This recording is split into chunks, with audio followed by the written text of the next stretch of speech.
దేవునికి మహిమ కలుగునుగాక.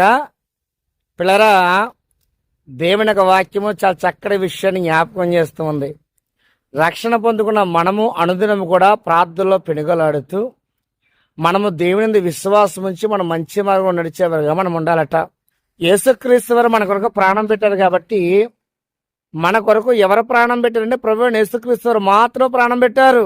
116 కీర్తన 13 వచనం చూస్తే, రక్షణ పాత్ర చేతపుచ్చుకొని యెహోవా నామమున ప్రార్థన చేసేద్దాము అంటున్నారు. వాళ్ళు ఏం చేతపుచ్చుకుని ప్రార్థన చేస్తున్నారట? వాళ్ళు రక్షణ పాత్ర చేతపుచ్చుకుని ప్రార్థన చేస్తూ ఉన్నారట. మనము క్రీస్తు రక్తులకు కడగబడ్డవారుగా మనం ఉన్నాం కాబట్టి అనుదినము దేవుని వాక్యాన్ని బట్టి నడిచేవారుగా మనం ఉండాలి. అలాగే అనుదినము మనం ప్రార్థన చేసేవారుగా మనం ఉండాలి.